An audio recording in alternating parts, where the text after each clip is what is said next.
The subject of my special order today is the birthday of one of America's greatest citizens, Dr. Martin Luther King, Jr. Dr. King's birthday will be celebrated next week with a national holiday on Monday. One of the only men or women to have a holiday named for them in this country. At one time, of course, we celebrated the birthdays of George Washington and Abraham Lincoln, and now we celebrate President's Day. But we celebrate Dr. King's Day. A great American, an individual who changed this country for the better, and whose life is a testament to fortitude and courage, faith, and a desire to make America better. On April 4, 1968, 40 years ago this year, Dr. Martin Luther King, Jr. was assassinated in my hometown of Memphis, Tennessee. That was a defining moment in the history of America, indeed in the history of the world. While Dr. King's death should and will not ever be forgotten, I think that today, on what would have been his 79th birthday, we should remember his life because it was his life, his actions, and his eloquent words that truly challenged us as a nation to consider where we were and where we could go. Martin Luther King, Jr. was born in Atlanta, Georgia on January 15, 1929, the son of the Reverend Martin Luther King, Sr. and Alberta King. As we all know, Dr. King followed in his father's footsteps and became a minister at the age of 24 in Montgomery, Alabama, where just 2 years later, Rosa Parks refused to comply with the Jim Crow laws, which required her to give up her seat on the bus to a white man.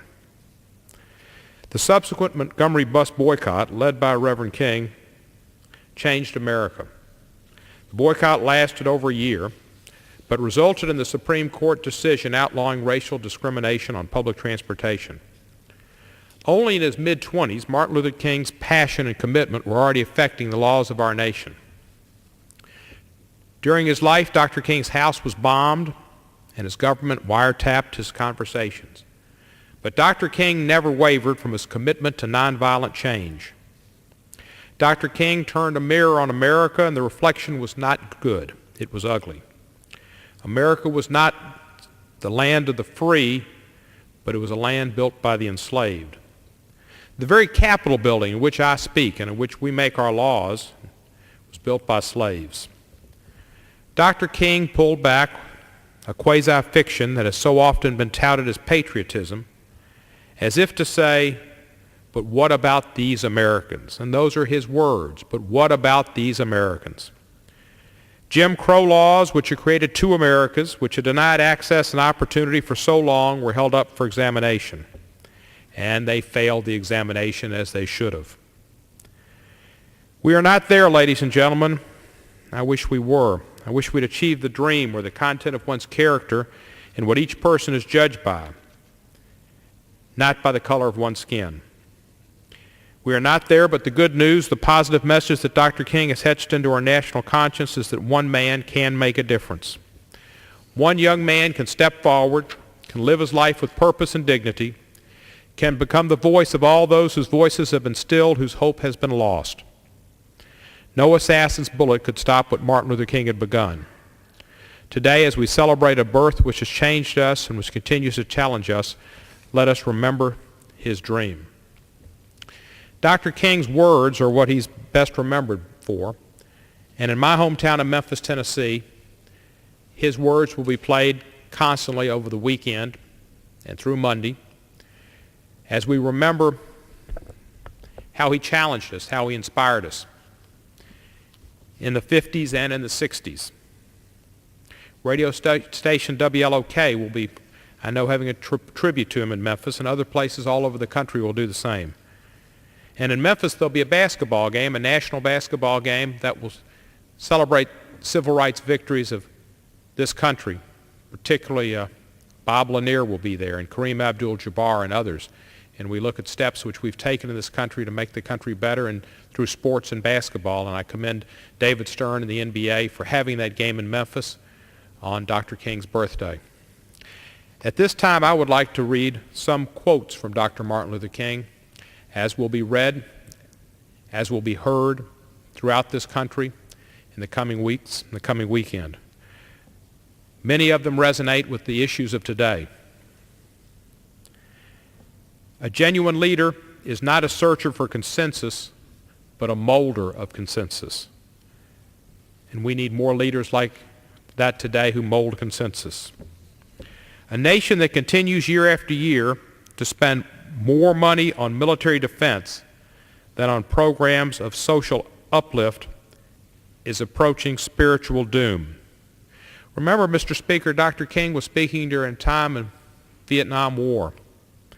We have another Vietnam, I think, today in Iraq, and we're spending more money on military, not defense, but on military offense, and leaving programs of social importance behind.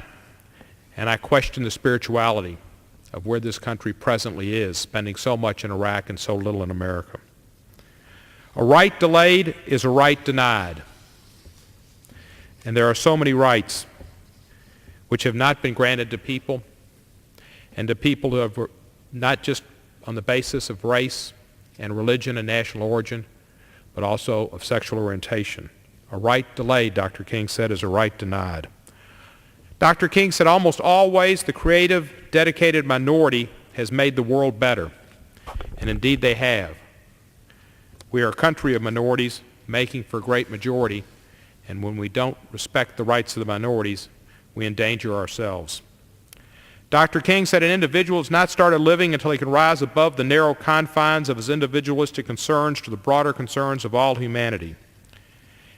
And I would ask each of my colleagues to hold that thought in their minds when they vote, and to realize not just the nature of their districts and their individual concerns, which are important, but the broader concepts of this country. As Dr. King said, the broader concerns of all humanity. Dr. King said an individual who breaks a law that conscience tells him is unjust, or who unwillingly accepts the penalty of imprisonment in order to arouse the conscience of the community over its injustice, is in reality expressing the highest respect for the law. Dr. King and many civil rights workers violated the law of the country, mostly in the South, Jim Crow laws that said people were separate and inherently unequal. He did that with Rosa Parks when they challenged the laws that said African Americans were to ride on the back of the bus. And he challenged, along with President Johnson and this nation in the 60s, the laws that said that there could be separate establishments, and would be by law, for people based on race, for entertainment,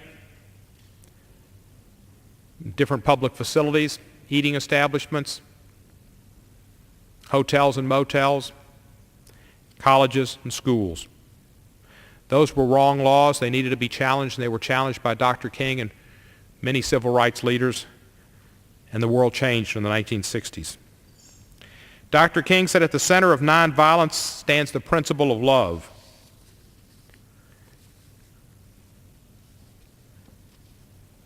He also said, have we not come to such an impasse in the modern world that we must love our enemies or else?